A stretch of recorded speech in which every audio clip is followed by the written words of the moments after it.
নতুন বছৰ অৰ্থাৎ 2024 চন সমাগত।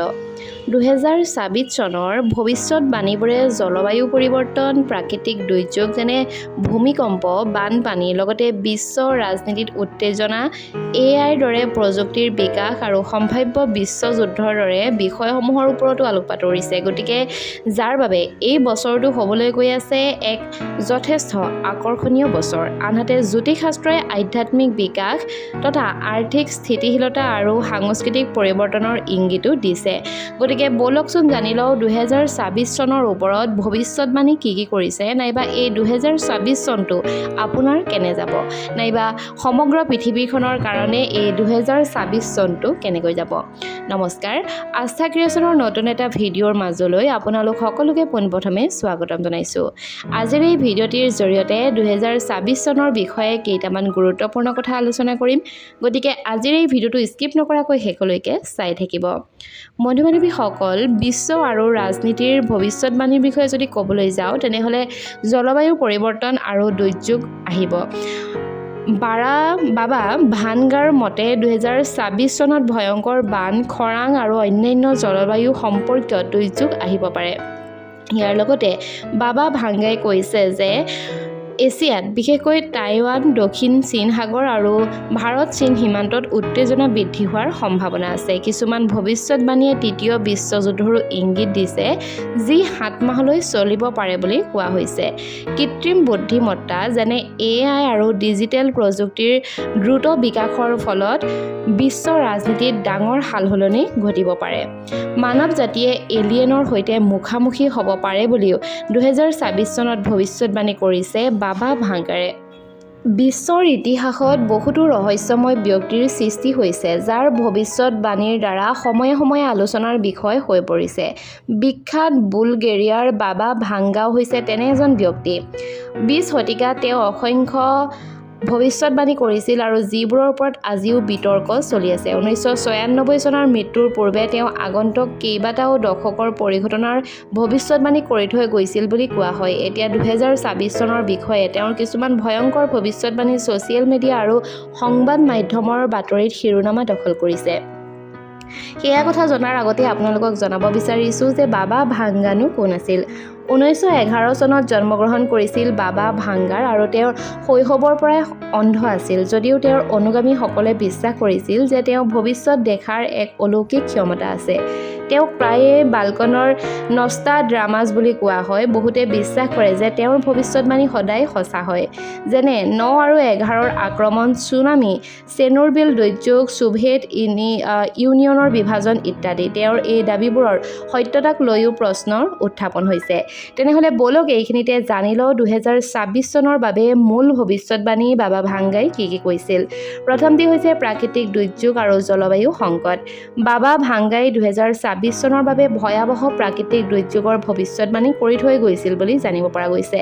ইয়াৰ ভিতৰতে বৃহৎ ভূমিকম্প, আগ্নেয়গিৰিৰ বিস্ফোৰণ, বানপানী আৰু ভয়াৱহ ধুমুহা আদিও অন্তৰ্ভুক্ত। কোৱা হয় যে পৃথিৱীৰ এক বৃহৎ অঞ্চল এই ঘটনাৰ দ্বাৰা প্ৰভাৱিত হ'ব পাৰে। আজি জলবায়ুৰ পৰিৱৰ্তন, অভিলেখ ভংগকাৰী গৰমৰ ঢৌ তথা খৰাং আৰু অস্বাভাৱিক বৰষুণৰ সৈতে যুঁজি থকাৰ সময়তে সেই ভৱিষ্যতবাণীয়ে মানুহৰ মাজত কিন্তু ভয়ৰ সৃষ্টি কৰিছে। দ্বিতীয়তে তেওঁ কৈছিল তৃতীয় বিশ্বযুদ্ধৰ ভয়। আটাইতকৈ বিপজ্জনক দাবীটোৱে হৈছে 2024 চনত তৃতীয় বিশ্বযুদ্ধৰ আৰম্ভও হ'ব পাৰে। ৰিপৰ্ট অনুসৰি ৰাছিয়া আৰু আমেৰিকাৰ মাজত প্ৰত্যক্ষ সংঘৰ্ষ হ'ব। চীন আৰু টাইৱানৰ মাজতো উত্তেজনা বৃদ্ধি পাব পাৰে। ভৱিষ্যতবাণী অনুসৰি ৰাছিয়াই বিশ্বৰ ওপৰত নিয়ন্ত্ৰণ স্থাপনৰ চেষ্টা কৰিব আৰু ইউৰোপৰ বহু অংশ যুদ্ধই আগুৰি ধৰিব। অৱশ্যে এই সকলোবোৰ কেৱল দাবীহে, কিন্তু নিশ্চিত ইতিমধ্যে হোৱা নাই। তৃতীয়তে হৈছে কৃত্ৰিম বুদ্ধিমত্তাৰ ক্ৰমবৰ্ধমান ভাবুকি। বাবা ভাংগাৰ আন এক আচৰিত ভৱিষ্যতবাণী হৈছে যে 2024 চনৰ ভিতৰত কৃত্ৰিম বুদ্ধিমত্তা অৰ্থাৎ AI মানুহৰ ওপৰত আধিপত্য বিস্তাৰ কৰিব পাৰে। তেওঁ কয় যে মেচিনবোৰ কেৱল সহায়ক হোৱাই নহয়, সিদ্ধান্ত লোৱা আৰু মানুহক নিয়ন্ত্ৰণ কৰাৰ ক্ষমতাও লাভ কৰিব পাৰে। এই ভৱিষ্যতবাণী আজিৰ পৰিস্থিতিৰ লগত মিল থকা, কিয়নো AI দ্ৰুতগতিত আগবাঢ়িছে আৰু ইয়াৰ উপকাৰ আৰু বিপদৰ বিষয়ে বিশ্বজুৰি বৰ্তমান বহু বেছি বিতৰ্ক চলি আছে। গতিকে এইখিনিতে আপোনালোকক এটা কথা ক'ব বিচাৰোঁ যে AIৰ পৰা আপোনালোকেও কিন্তু যিমান পাৰে সিমান সাৱধান হৈ থকাটো খুব বেছি ভাল। চতুৰ্থতে তেওঁ কৈছিল, এলিয়েনৰ সৈতে প্ৰথম যোগাযোগ। 2026 চনৰ কাৰণে আটাইতকৈ চাঞ্চল্যকৰ ভৱিষ্যতবাণীটো হৈছে যে মানুহে প্ৰথমবাৰৰ কাৰণে অপাৰ্থিৱ জীৱৰ সৈতে সংস্পৰ্শলৈ আহিব। দাবী কৰা হৈছে 2026 চনৰ নৱেম্বৰ মাহত পৃথিৱীৰ বায়ুমণ্ডলত এখন বিশাল মহাকাশযান প্ৰৱেশ কৰি মানৱ জাতিক অপাৰ্থিৱ জীৱৰ অস্তিত্বৰ প্ৰমাণ প্ৰদান কৰিব। এই ভৱিষ্যতবাণী বিজ্ঞানীসকলৰ কাৰণেও ৰহস্য হৈ আছে বৰ্তমান সময়তো। যদিও ইয়াৰ ফলত বিশ্বব্ৰহ্মাণ্ড আৰু বাহিৰৰ জগতৰ জীৱক লৈ বিতৰ্কৰ সূচনা কৰাটো নিশ্চিত। পঞ্চমতে, বিশ্বত অৰ্থনৈতিক সংকট। আন এক ভৱিষ্যতবাণী হৈছে যে 2026 চনত ভয়াৱহ অৰ্থনৈতিক সংকটে বিশ্বক কঁপাই তুলিব। এই সংকটৰ কাৰণ হ'ব পাৰে প্ৰাকৃতিক দুৰ্যোগ, যুদ্ধ আৰু প্ৰযুক্তিগত অস্থিৰতা। বহু বিশ্লেষকৰ মতে বৰ্তমান ভূ-ৰাজনৈতিক উত্তেজনা আৰু জলবায়ু সংকটৰ প্ৰতি লক্ষ্য ৰাখি এই ভৱিষ্যতবাণী সম্পূৰ্ণ মিলি গৈছে। সঁচাকৈ বাৰু বাবা ভাংগাৰে যি ভৱিষ্যতবাণী কৰিছে সেই ভৱিষ্যতবাণীবোৰ বাৰু সঁচা হ'বনে? আটাইতকৈ ডাঙৰ প্ৰশ্নটো হৈছে যে এই ভৱিষ্যতবাণীবোৰ বিশ্বাস কৰা উচিত হয়নে নহয়। অৰ্থাৎ প্ৰমাণৰ অভাৱ। বাবা ভাংগাৰ বক্তব্যৰ কোনো আনুষ্ঠানিক লিখিত ৰেকৰ্ড নাই। তেওঁৰ বেছিভাগ ভৱিষ্যতবাণী তেওঁৰ অনুগামী আৰু সংবাদ মাধ্যমৰ প্ৰতিবেদনৰ ওপৰত ভিত্তি কৰিহে কৰা হৈছে। কেতিয়াবা কিছুমান পৰিঘটনাৰ পিছত তেওঁৰ ভৱিষ্যতবাণীবোৰ সঁচা যেন লগাবলৈ পৰিৱৰ্তন কৰা হয়। এনে ভৱিষ্যতবাণীয়ে প্ৰায়ে চাঞ্চল্য আৰু ভয় বিয়পোৱাৰ কাম কৰে। এই দাবীবোৰৰ সত্যতাক লৈ প্ৰশ্ন উত্থাপন হ'লেও এইটো সঁচা যে বাবা ভাংগাৰ ভৱিষ্যতবাণী বৰ্তমানৰ পৰিস্থিতিৰ লগত সম্পৰ্কিত। জলবায়ু পৰিৱৰ্তনৰ ফলত পৰিৱেশৰ অৱনতি ঘটিছেই। ৰাছিয়া, আমেৰিকা আৰু চীনৰ দৰে দেশৰ মাজত ক্ৰমান্বয়ে বৃদ্ধি পাইছে উত্তেজনা তথা AIৰ দ্বাৰা সম্ভাৱ্য বিপদ আৰু বিশ্বৰ অৰ্থনৈতিক অস্থিৰতা। গতিকে বহুতে এইবোৰক ভৱিষ্যতবাণী নহয় বৰঞ্চ সতৰ্কবাণী হিচাপেহে লৈছে।